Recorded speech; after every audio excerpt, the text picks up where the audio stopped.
Hi dear students, hope you all are doing great. Today in this video we will see the summary of the chapter The Shopping List Mystery. The chapter is a story about a boy who loves to play the violin. The main characters in this story are Sandeep, Uncle Shekhar, Sandeep's parents and Antonio Saccherini. So let's get started. The Shopping List Mystery is a story about a boy named Sandeep. He loved to play the violin and was not interested in maths. He was so passionate about playing the violin that he would forget everything else. Whenever he picked up his violin and tucked the smooth, polished instrument lovingly under his chin, he was lost to the world. His mother was a bank manager and father was an accountant. His sister was very good at maths. She had even won the Mathematician of the Year award at school. But Sandeep, though he was 14, still couldn't remember what 7 times 8 was. So, his parents would often scold him for scoring poor marks in maths. According to his mother, it's subjects like maths that would help him to get on in life, and told him that if he failed his maths test, she was going to make him stop his violin lessons. However, Uncle Shekhar encouraged and motivated Sandeep. He told his parents that Sandeep might become a great composer or a concert violinist. Uncle Shekhar was Sandeep's mother's cousin. He worked as the chief editor of a news magazine. He had come to Chennai to report on the World Criminologists Conference. Uncle Shekhar invited Sandeep to the Criminologists Conference so that they could meet the famous Italian violinist Antonio Saccherini. Sandeep was delighted.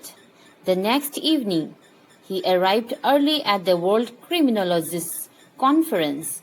The highlight of the day was Great Unsolved Crimes. As Sandeep took his seat, he could see a man on stage telling about the unsolved shopping list mystery. The man was talking on behalf of the cryptography department of the Belgian police. The man told that Les Cabochons, one of the largest jewelry shops in Brussels, had come with a very odd complaint. Several of their customers had been robbed while on their way with lot of money to pick up jewelry they had ordered. The store narrowed their suspicions down to a lady called Ginny Egmont. Her job in the store was to take down orders and inform them that their order was ready.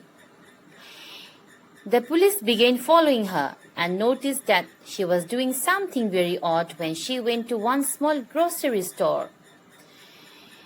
She handed over her shopping list to the owner after she had picked up whatever she wanted.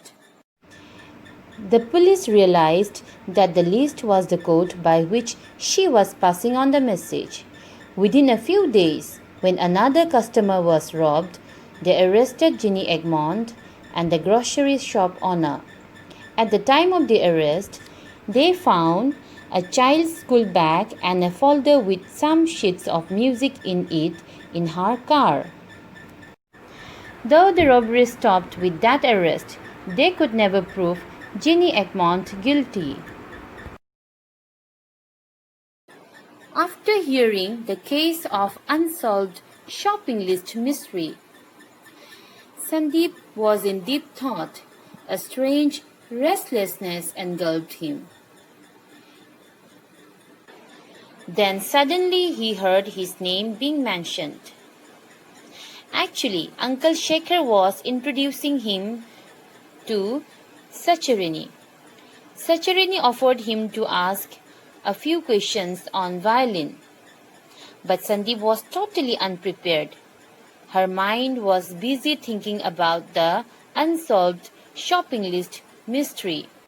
And then suddenly he said that he wanted to ask him about the nutcracker suite and told that the mystery about the shopping list code lies in the sheet of music and not in the shopping list. After hearing this, Uncle Shekhar told him that Sandeep was talking nonsense.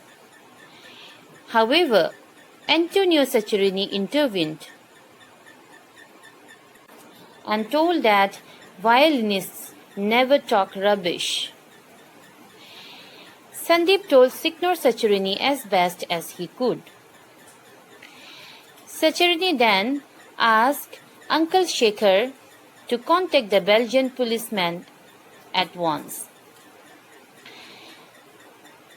Uncle Shekhar had no option but to agree. A few quick telephone calls revealed that the Belgian policeman was in the same hotel. The policeman looked doubtful when he heard the story, but when someone as famous as Antonio Saccherini was insisting, he thought he'd better agree to project one of his slides. Sandeep took the instrument and explained that the piece of music they saw on the slide was taken from Tchaikovsky's Nutcracker Suite. Sandeep then played the music as it was written on the sheet. The result was total cacophony, a mixture of odd notes that did not sound like music at all. Then Sandeep told that someone had cleverly inserted a few notes into the original sheet of music, and he read out the names of the musical notes appearing on the slide: A B, C sharp, D A D A, G A, F E, A B, A C, A C, C E. After hearing the notes, the policeman was delighted. It sounded the name Adagafu. She was one of the wealthiest women in Brussels and was robbed at gunpoint. Finally, Sandeep had given them proof of Ginny Egmont's dishonesty. Then the Belgian police department sent a special letter of thanks to Sandeep. The Les Cabochon's jewelry shop in Brussels sent him a diamond-studded gold tie-pin shaped like a tiny violin. And from Antonio Saccherini, there was a surprise gift too, a beautiful, very expensive violin. Sandeep's father was very proud and his mother was delighted. But what thrilled Sandeep the most was that on the same day that Gayatri's name appeared on page 6 of the newspaper as one of the winners of the Maths Olympiad, his own name and photograph made it to the front page. So children, with this we completed our summary.